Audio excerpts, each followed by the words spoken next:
Kaswat, alasan pandemi, Anies menghapus program unggulan Ahok.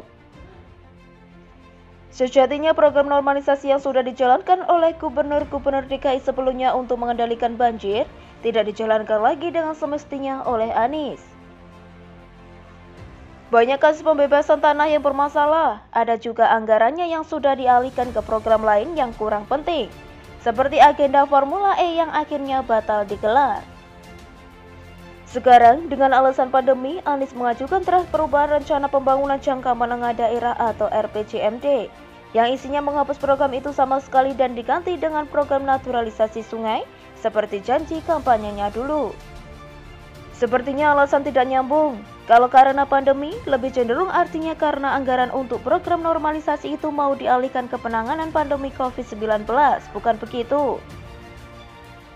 Kalau begitu, ya seharusnya program lain juga tidak perlu dianggarkan. Toh tujuannya demi penanganan pandemi kok. Kan sama saja bohong, program normalisasi dihapus tapi program lain tetap dijalankan. Lain halnya tadi kalau Anies secara kesatria menyebutkan tidak ingin menjalankan program Ahok itu lagi. Dia merasa lebih bagus program kreasi diri sendiri, maka kita bisa lebih maklum terlepas dari keberatan masing-masing. Tapi paling tidak jangan pandemi yang dijadikan alasan. Sesungguhnya memang hak Anies untuk mengajukan draft itu, karena sekarang dia pemimpinnya di DKI, dan pun bisa jadi itu masih sesuai dengan peraturan Kementerian Dalam Negeri nomor 86 tahun 2017, pasal 342 yang menyatakan bahwa perubahan RPJMD dapat dilaksanakan karena perubahan mendasar, salah satunya karena kondisi bencana nasional. Tapi masalahnya yang kita ketahui selama ini tidak ada program yang berarti yang dijalankan Anies untuk mengantisipasi banjir. Bukan berarti dengan tidak mengindahkan program normalisasi selama ini, dia lalu mengutamakan program naturalisasi. Tidak, program itu pun juga tidak dijalankan. Di mana kita bisa lihat contoh sungai yang dinaturalisasi, yang mengembalikan dan mempertahankan ekosistem di sepanjang aliran sungai serta waduk dengan mempertahankan kelokan sungai, penataan lahan basah, dan pembangunan ruang terbuka hijau, di mana kita bisa temukan konsep naturalisasi yang dimaksudkan untuk memfokuskan pada aspek pemulihan ekosistem baik yang berada di dalam badan air permukaan maupun yang ada di sekitarnya, tidak ada. Toh semua tetap tertutup banjir juga. Semua hanya narasi saja tapi tidak pernah dikerjakan.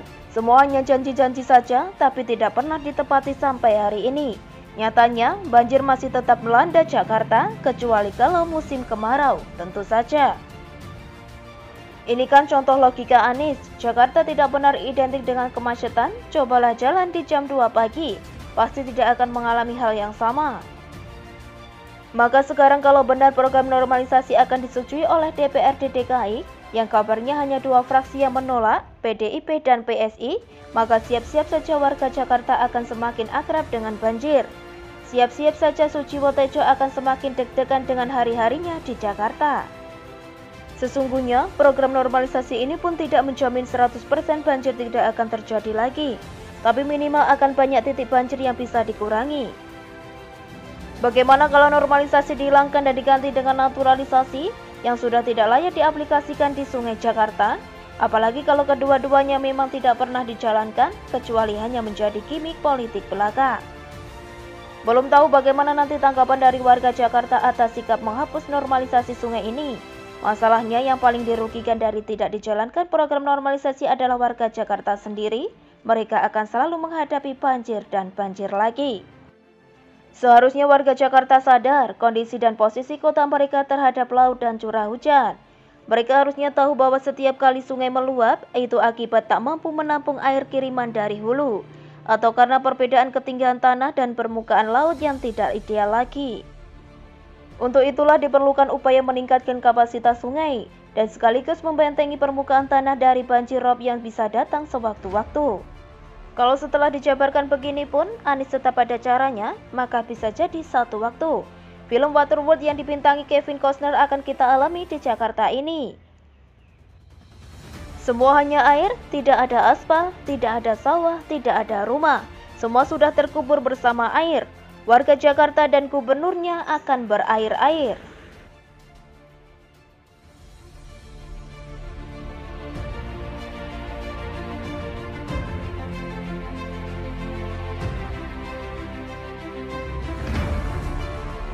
Taktik jitu Abu Janda bikin Kadrun gigit jari. Bisa dikatakan Abu Janda adalah musuh Kadrun yang paling menyebalkan. Abu Janda adalah orang yang berani mengolok-olok tingkah pola Kadrun. Seolah tak merasa takut sedikit pun akan dikeroyok dan mendapat persekusi dari Kadrun. Uniknya, Kadrun pun sepertinya tak berani untuk mengeroyok atau mempersekusi Abu Janda. Paling-paling cuma berani mencak-mencak di medsos. Lebih menyebalkan lagi, bagi Kadrun seolah-olah Abu Janda dilindungi oleh rezim. Meskipun sering membuat video parodi atau menulis cuitan yang provokatif dan menebar ujaran kebencian kepada Kadrun, tapi sampai saat ini Abu Janda belum juga ditangkap polisi. Sebaliknya, orang semodel Abu Janda di barisan Kadrun sudah pada masuk bui. Saya yakin Kadrun adalah pihak yang paling menginginkan Abu Janda masuk bui. Berita Abu Janda masuk bui mungkin adalah berita paling membahagiakan bagi Kadrun.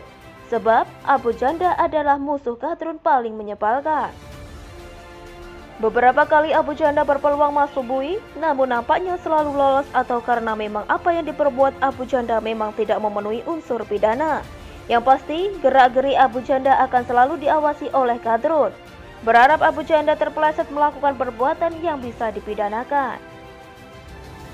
Terkini sebenarnya ada cuitan Abu Janda yang berpotensi besar membuat dirinya masuk bui. Cuitan ini benar-benar menjadi blunder besar buat Abu Janda.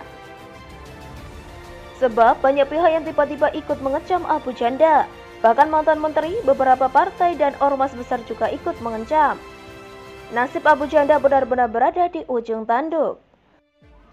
Pertama adalah cuitan yang dianggap rasis kepada Natalius Pigai. Kedua adalah cuitan tentang Islam arogan. Dua cuitan ini benar-benar membuat publik marah kepada Abu Janda. Banyak yang akhirnya beranggapan kalau Abu Janda hanya membuat perpecahan. Kadrun sepertinya sangat senang melihat dua cuitan blunder Abu Janda. Dua-duanya sama-sama berpotensi besar membuat Abu Janda masuk bui. Jika dia masih lolos soal cuitan Islam arogan, barangkali dia tak akan bisa lolos dari cuitan rasis ke Pigai. Itu harapan Kadrun. Namun sayangnya Abu Janda bukan kaleng-kaleng. Dia tidak mau sampai membuat Kadrun bersorak gembira melihat dirinya masuk bui. Akhirnya dia berjuang keras agar dua persoalan tersebut bisa diselesaikan tanpa melalui proses hukum. Akhirnya Abu Janda melakukan gerilya. Pertama soal cuitan Islam arogan. Dia membuat video klarifikasi. Tidak cukup sampai di situ, dia melakukan klarifikasi di depan Gus Miftah di podcast Deddy Corbuzier.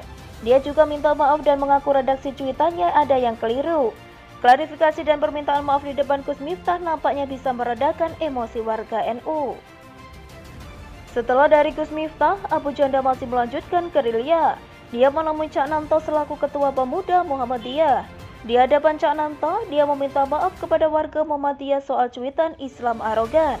Saya kira setelah klarifikasi dan meminta maaf kepada Cak Nanto, warga Muhammadiyah juga akhirnya memaafkan Abu Janda. Setelah melakukan klarifikasi dan permintaan maaf kepada perwakilan dua ormas besar, celaan kepada Abu Janda mungkin agak berkurang.